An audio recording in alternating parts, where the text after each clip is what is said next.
well, they're going to need housing, and they did prefab stuff, and they started building junk stuff, and then somebody got the idea, look, I can build a better mousetrap.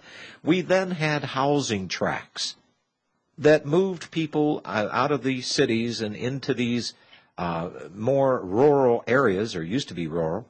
And I'm looking at this, and I'm thinking to myself, you know, for the sake of building, for some company or corporation's bottom line profit, to keep churning it, keep turning it over, keep making that buck, it's not necessary. When I was growing up, I didn't see any housing tracts.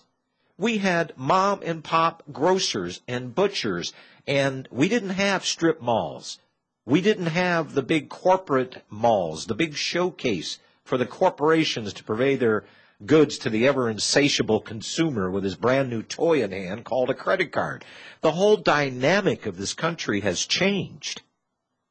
And here we are at It has, for the very reason that you're talking about, because in order to increase to grow, it had to become exponential, and credit allowed that. And we're in a credit crisis, and we haven't exited it. We won't for a long time.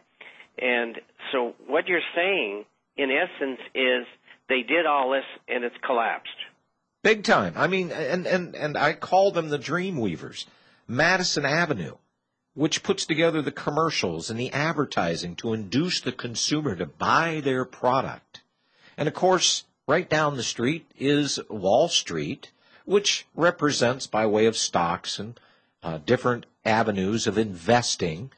So we've got this grand thing, this dream work of illusions that have been built up, and we've burned ourselves out on it, and people they still can't fathom, because this has happened within their lives. The generation that has come up, or the couple generations, gentlemen, for as old as we are now, that we see coming up, to them this is the new norm.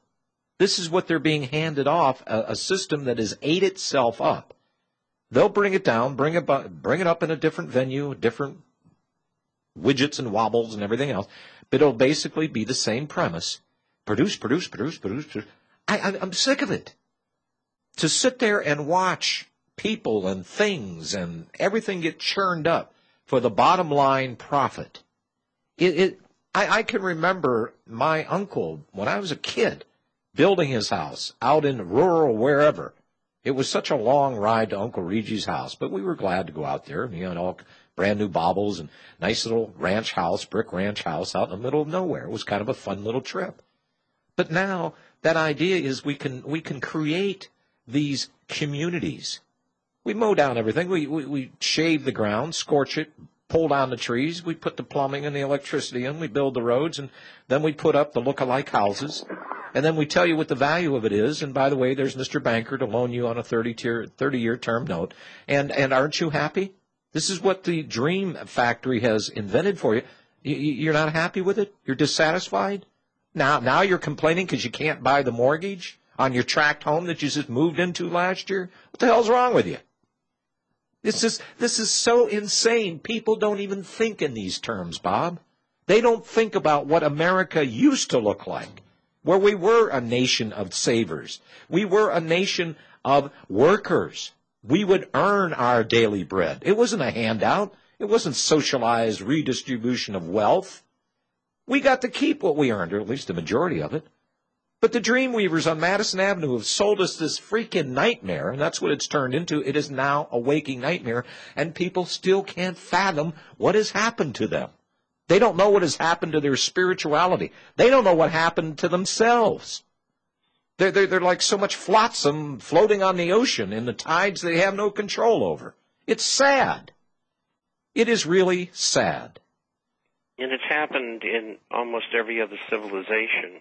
And the leadership has been relatively the same. And that's why it's not hard to make the call as to what's going to come down, because all you have to look at is the history book, and you'll see the things that they did and how they worked the people over and how they enslaved in one way or the other. Well, it ought to be mandatory. Slavery. There ought to be a law, then, that somebody writes the manual of slavery and how you get into it so you can recognize it, you dummy, when it happens to you again. That was the theme of Ron Paul's special on the House floor the other evening. I missed it. I missed it. Ron Paul's letter. Send me to the link, American, young man, Ron Paul's and we'll put letter it to in. the American people. Oh, you know what? I think we have that posted on republicbroadcasting.com. Send it. Will do. Spelt it out. Please. No uncertain terms. Jim probably one of the best speeches he's ever given. I will. You know what? If we have enough time here, I think I will play that clip because it is outstanding. Jim in Florida. Hello, Jim. I'd like to go back a few minutes when you were talking about recessions and depressions. Mm-hmm. Are you familiar with I guess he's an attorney, historian, libertarian by the name of Thomas E. Woods? Yep. Yep. Absolutely. Hello? Read his stuff. Yep. Yeah. Well, I just read an article where he chronicled in 1920 there was a depression that started, and it was actually a lot worse. Started out a lot worse than the depression of 1929. But I believe it was Herbert Hoover at that time, the president, didn't do anything. He kept his hands off, and so did the Federal Reserve. And that thing turned around in about a year and a half, just left to the people in the economy. And it turned around in about a year and a half, and everything was hunky-dory. And then right after that, the Fed and the government got involved in the economy, and that's when things went bad in 1929.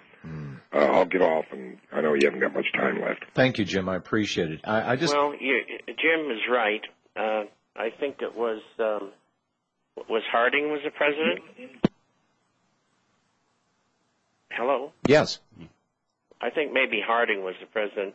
Hoover came several years later. But he's absolutely right, and Woods is right. And what happened was that they told the people the truth and allowed the economy to take its course and allowed the bankrupts to go bankrupt, and there was no too big to fail, and they came right out of it in a couple of years. And the people who caused these recessions and depressions didn't want that to happen in 1929, nor do they want to happen today. They want to take the economy of the world down, never mind the United States. They want world government, which is world enslavement. And their leverage right now is credit, folks. What they literally destroyed. And it didn't matter how prudent you were with your credit or your borrowing, but it was their system. They brought it up. They can bring it down, and they will. Here's this clip, by the way, Ron Paul. Thank you for bringing it up, Robbie. The title to my special order tonight is Current Conditions or Just a Bad Dream. Could it all be a bad dream or a nightmare? Is it my imagination, or have we lost our minds? It's surreal. It's just not believable. A grand absurdity, a great deception, a delusion of momentous proportions. Based on preposterous notions and on ideas whose time should never have come. Simplicity, grossly distorted and complicated. Insanity, passed off as logic. Grandiose schemes built on falsehoods with the morality of Ponzi and Madoff. Evil described as virtue. Ignorance pawned off as wisdom. Destruction and impoverishment in the name of humanitarianism. Violence, the tool of change. Preventive wars used as a road to peace. Tolerance delivered by government guns. Reactionary views in the guise of progress. An empire replacing the republic. Slavery sold as liberty.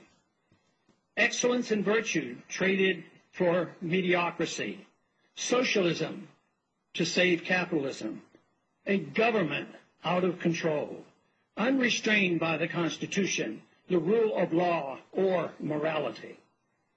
Bickering over petty politics as we head into chaos. The philosophy that destroys us is not even defined. We have broken from reality, a psychotic nation. Ignorance with a pretense of knowledge replacing wisdom. Money does not grow on trees, nor does prosperity come from a government printing press or escalating deficits. We're now in the midst of unlimited spending of the people's money, exorbitant taxation, deficits of trillions of dollars spent on a failed welfare warfare system, an epidemic of cronyism, unlimited supplies of paper money equated with wealth, a central bank that deliberately destroys the value of the currency in secrecy, without restraint, without nary a whimper. Yet, cheered on by the pseudo-capitalists of Wall Street, the military-industrial complex, and Detroit, we police our world empire with troops on 700 bases and in 130 countries around the world. A dangerous war now spreads throughout the Middle East and Central Asia. Thousands of innocent people being killed as we become known as the torturers of the 21st century.